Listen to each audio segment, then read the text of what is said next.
Heya Cryptozens, it's 10 p.m. Pacific time. My name is Nikodemus, and welcome back to the Crypto Overnighter, where we take a nightly look at the crypto, NFT, and metaverse space.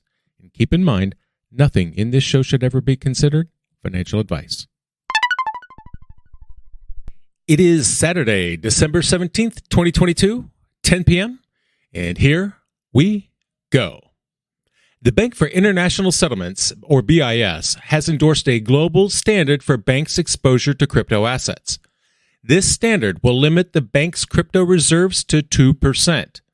The standard covers digital assets such as tokenized traditional assets, stablecoins, and unbacked cryptocurrencies. It is based on feedback from stakeholders. The Basel Committee on Banking Supervision will add this standard to the consolidated Basel framework. The BIS has announced that direct exposure to digital assets by the global banking system is low. That said, they feel a strong minimum framework is needed to address risks. They intend to treat unbacked cryptocurrency and things like algorithmic stablecoins cautiously. The standard aims to provide a global regulatory framework for banks' exposure to crypto assets that promotes innovation while maintaining financial stability. Pablo de Casa is the chair of the Basel Committee and is the governor of the Bank of Spain, and he commented on the standard for crypto assets. He said that the committee is committed to addressing emerging financial risks on a global scale. He said that their work program for 2023 to 2024 will focus on emerging risks, digitalization, climate-related financial risks, and implementing Basel III. In the meantime, the BIS conducted a pilot program for multi-jurisdictional central bank digital currencies last September.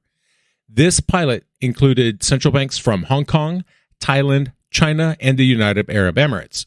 It also included 20 commercial banks from those regions.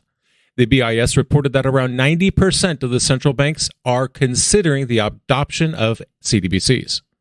Meanwhile, Japan is considering a bill that would exempt local cryptocurrency issuers from paying corporate tax on their holdings.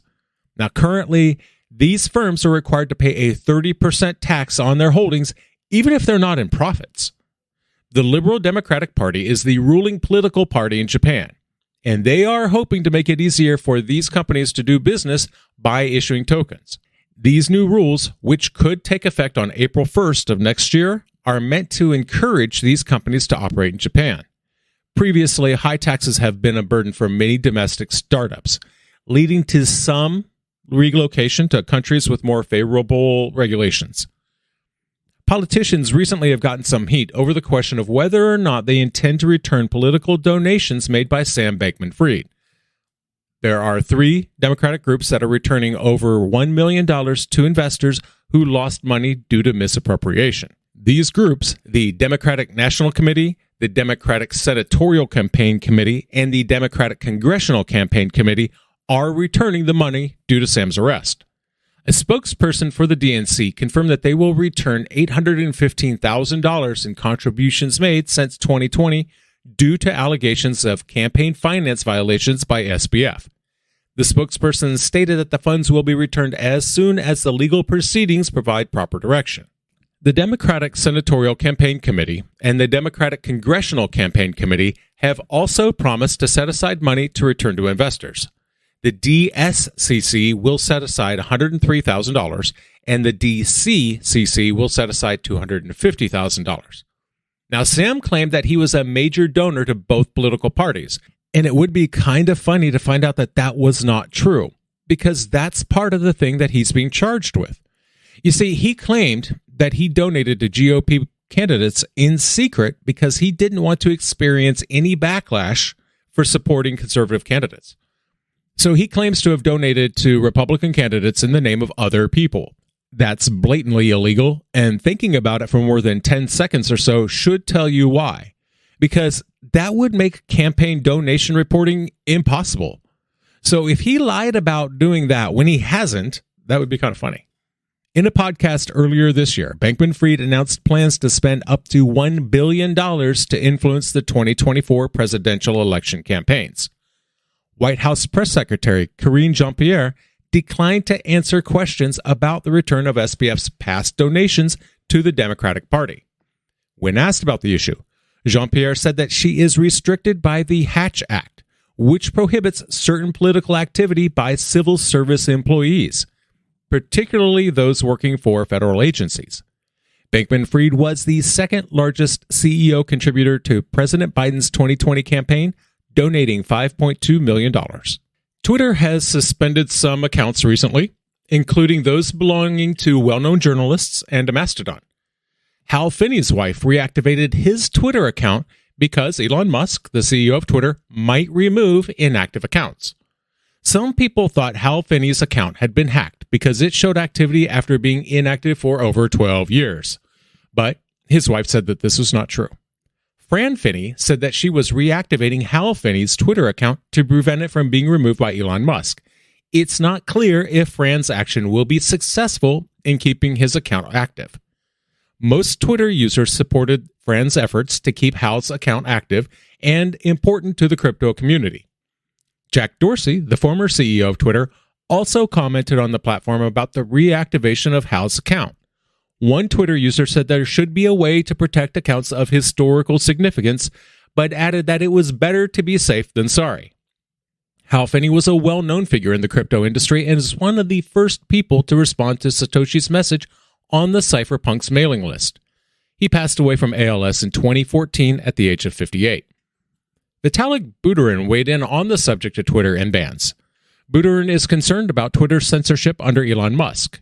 He believes that the recent account bans show that Twitter is becoming authoritarian.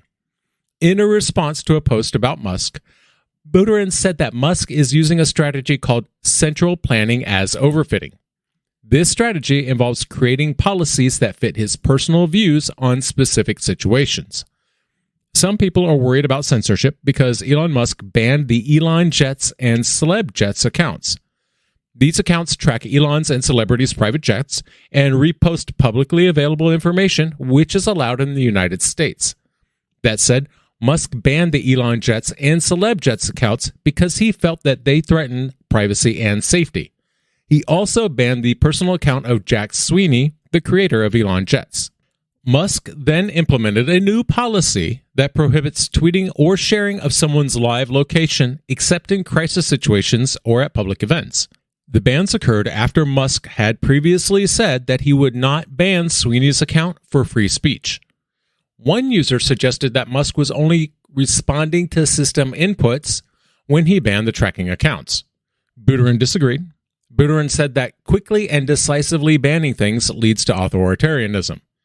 He also criticized Musk's censorship of Mastodon links, calling it really bad.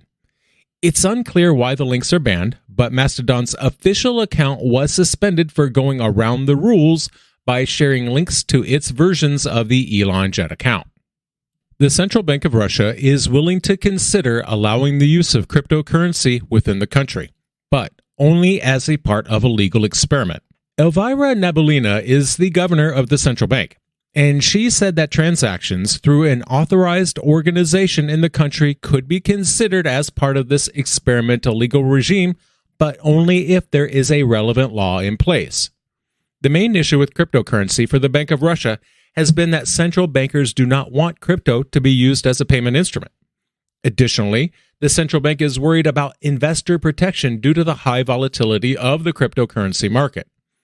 Russia does not formally prohibit its citizens from investing in cryptocurrency, but the Bank of Russia believes that if it becomes widespread, it will inevitably be used as a payment method.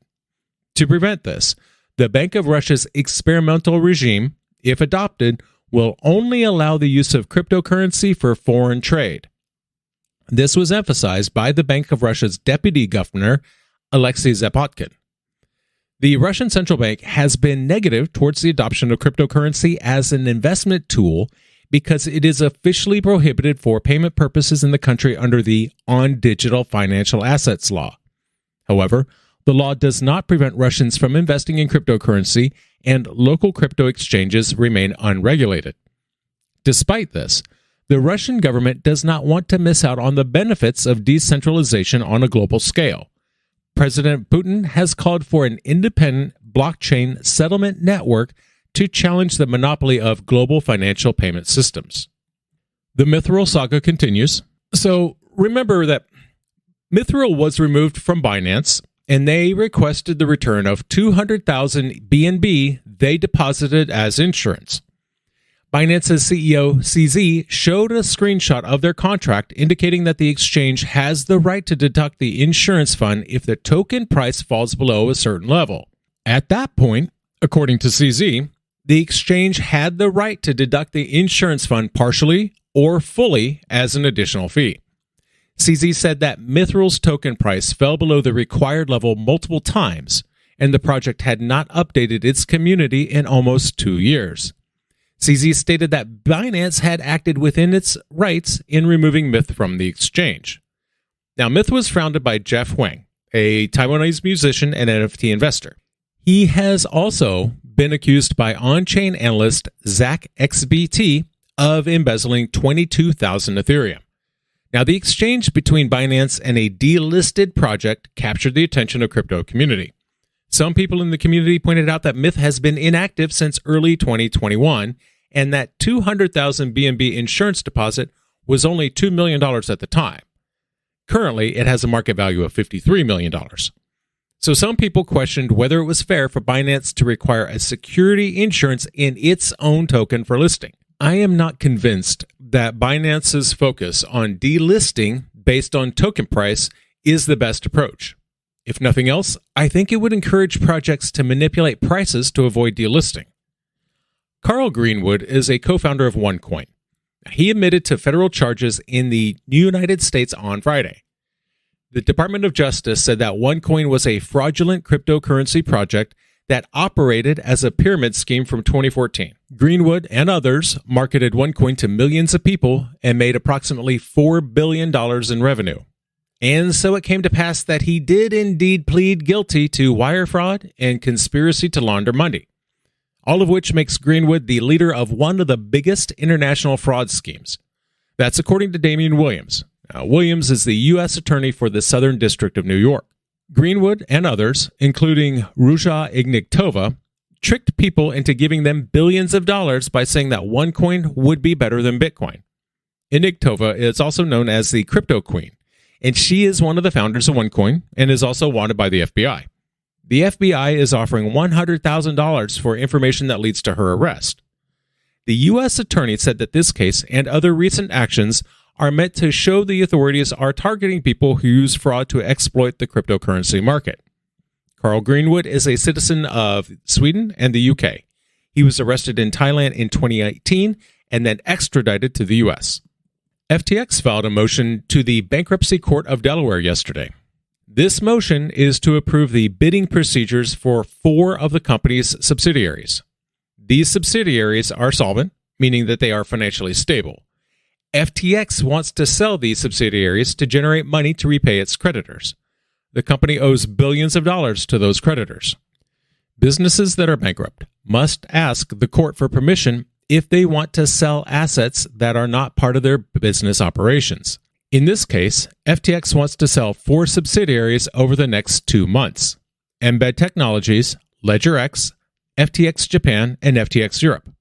The motion will be heard on January 11th of next year. Objections must be submitted by December 29th of this year. FTX has already received many unsolicited bids for the subsidiaries, but the bidding cannot start without the court's permission. The motion states that FTX needs to sell these solvent subsidiaries as soon as possible. If there are delays, the value of the subsidiaries could decrease significantly. The motion said, quote, "The licenses held by FTX Europe have been suspended, and FTX Japan is subjected to suspension. The longer operations are suspended, the greater the risk to the value of the assets and the risk of permanent revocation of licenses." So which licenses do they want to put on the option block? One is Embed Technologies. They operate a platform for broker-dealers and financial institutions, and they are regulated by FINRA and the U.S. SEC. Bidding for Embed Technologies ends on the 18th of January. FTX is also selling its entire stake in LedgerX, a derivatives exchange regulated by the CFTC, with a bidding deadline of January 25th. FTX Japan Holdings owns 2 subsidiaries, FTX Japan and FTX Singapore. FTX Singapore, previously known as Quo9 Points Limited, operates a cryptocurrency exchange that is awaiting approval from the Monetary Authority of Singapore. FTX is looking for bids to sell 100% of its interests in FTX Japan Holdings or to sell 100% of its interests in FTX Japan and FTX Singapore separately. And finally, FTX Europe is a Swiss corporation that provides crypto and equity derivatives trading for EU institutional and retail investors. They are also accepting bids until February 1st of next year. And finally, some meta news. Now, if you're an old school gamer like me, the name John Carmack needs no introduction. But for anybody who doesn't know, Carmack is a virtual reality pioneer. He also co-founded id Software. Carmack left his position as the consulting chief technology officer at Meta. In a Facebook post, he shared an internal message stating that the company has more than enough in terms of resources, but they still struggle with internal sabotage and squandered effort. He also mentioned that he was tired of the constant struggle and has his own startup to focus on. Which, I gotta say, I love the fact that he posted his exit from Meta on Meta's company while low-key running them down by saying things like Meta is working at half its potential. Carmack started working at Oculus in 2013, and then the company was bought by Meta in 2014. So it's not like he went out to work for Zuckerberg. He became a consulting CTO in 2019 so he could spend more time on his AI startup, Keen Technologies. Carmack is known for creating various video games such as Doom, Quake, Wolfenstein, and Commander Keen, and I can testify personally that I have lost many an hour playing his games. It's really too bad for Meta.